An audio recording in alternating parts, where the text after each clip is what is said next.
TV shows as a whole can't help but love doing cliffhangers. They go and do all sorts of things for the viewers, including going and revealing things and setting stuff up for the next season, which of course gets fans guessing on what will happen next. And as a result, will hype up the season even more and possibly bring more eyes on it. For the hit series Yellowstone, Season 3 had a major cliffhanger that set up quite a few things for a whole sect of main characters. And recently, we might have finally gotten a key answer as to who really wanted the Duttons gone.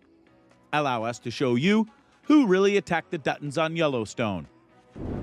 How Season 3 put everything in motion. In the final 10 minutes or so of the season finale for Season 3, we saw a lot of things happen to a lot of characters, both big and small. But of course, the biggest set of events happened to the Duttons. John Dutton, Kevin Costner, Casey Dutton, Luke Grimes, and Beth Dutton, Kelly Riley, all had attempts made on their lives. Beth was the victim of a mail bombing, and both Casey and John were broadsided in a hail of bullets. So, just your typical thing that happens at the end of a season. No big deal. The shooters who tried to assassinate John killed the California mother whom John was helping on the side of the road. But it appears they missed her son, who was in the field searching for the lug nuts John had given him. As a former sniper, Casey likely survived his assassination attempt based on what was seen. Plus, he had a sturdy wooden desk that he tossed over as a shield. Because, of course he did. Why wouldn't he have that? Just saying. As we would find out in the Season 4 premiere, all the Duttons survived by the skin of their teeth. But the question then became, who pulled the strings and set them all up to die? It took 4 episodes, but the truth was indeed found out. Jamie's revelation. In episode 4, Jamie stands on his new land with his father, Garrett Randall, remarking how it's the first thing he's ever owned. He then thanks Randall for invigorating him, signaling a growing bond and trust between the two. Their plan still appears to be land acquisition at the expense of the Dutton family. Later, when hearing about a lawsuit aimed to stop development of the market equities-backed airport, Jamie plays hardball, vowing to push the development forward anyway. The development would put further pressure on the Yellowstone to sell. During his talk with Casey, however, Jamie seems to buckle. He still desires John's approval, appearing chuffed when told John needs him. He affirms his loyalties to the Duttons, a gesture that in earlier episodes felt empty and manipulative, but now feels increasingly genuine. Jamie then explains to Casey why he never visited John in the hospital. He was using his position to squash investigations into the attack on the ranch that left several militiamen dead. To visit John would have complicated his impartiality as Attorney General. At the end of the episode, Jamie receives prison records for Riggins. One sheet lists all Riggins' previous cellmates. On the list, Jamie's father, Garrett Randall. It seems that whatever storm is coming for the Duttons, Randall may play a big role. The next move, however, is Jamie's.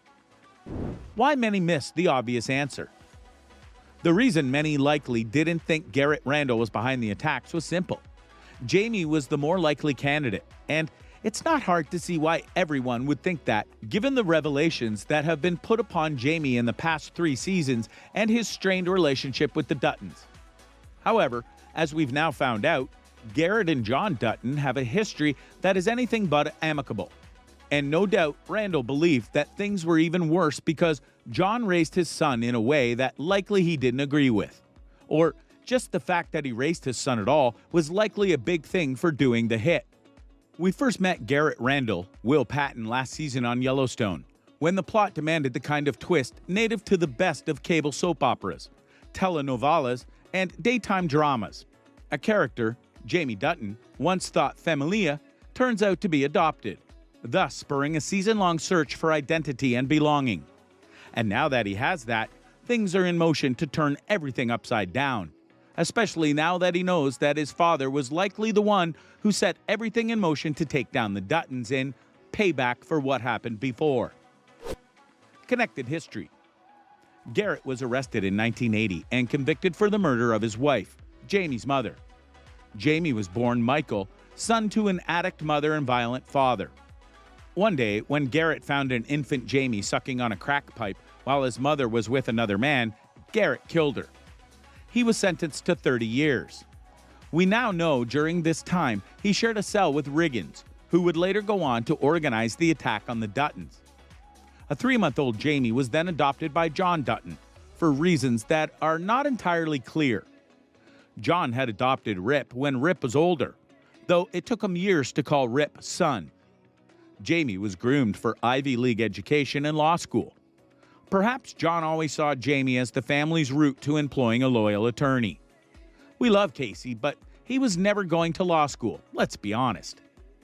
When Jamie finally meets Randall decades later, he learns that his biological father harbors resentment for John Dutton.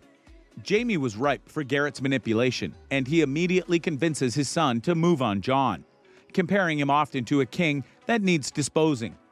But Garrett's talk of kingslaying wasn't just metaphoric. It seems Garrett played some role in the militia's attack on the family. But if Garrett came at the king, he missed. And now the king, and maybe Jamie back on his side, are planning to hit back. Revenge squared. So where does this leave us all? Well, it leaves Jamie in a position that isn't desired by any metric. Because here he is, bonding with his own father, having his very own piece of land, albeit with a motivation to hurt the Duttons with it, for now. And yet, as we saw in episode 4, the Duttons are still something that Jamie loves and appreciates, and he wants to do right by John. Now that Jamie knows that his father was the cellmate of the man who did the attacks on the Duttons, he has a choice to make. Given his wavering loyalties, it'd be fair for him to go and do an investigation on his own to see if he can further prove or disprove that his father was indeed the person pulling the strings behind the hit.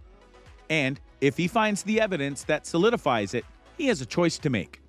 Not the least of which is that of his birth family versus his true family. Given that the show is called Yellowstone, it's fair to assume that Jamie will go and reveal the truth to the Duttons. And this in turn may give some interesting truths to bear. Such as why Randall hates John so much, why John adopted Jamie in the first place, and so on. But most importantly of all, it'll help cement that the Duttons are going to get payback on Randall. But how will they do that? The straightforward approach, aka violence, might be a good way for them to go. But with Jamie on their side, they could stifle Randall's plans for them. Make him think that Jamie is fully on his side until his son pulls the rug out from under him. And then they send him back to jail for the rest of his life. Many fans are going to speculate how this will all end. But Yellowstone is nothing if not good at pulling the rug out from under people and making them think one thing will happen when another option is clearly out there. The Duttons have a lot of decisions to make, as does Jamie. So fans will just have to be patient and hope the resolution to this very long and sordid conflict is handled well. So, what do you think? What do you think of this look at Yellowstone and how Season 4 has seemingly gone and answered the major Season 3 cliffhanger? Do you feel that this mystery is all nipped in the bud? Or do you think that there's more to this story than we see right now? Regardless of the twists to come, how do you think everything will go down as Season 4 marches towards its end? Let us know in the comments below, and we'll see you next time on the channel.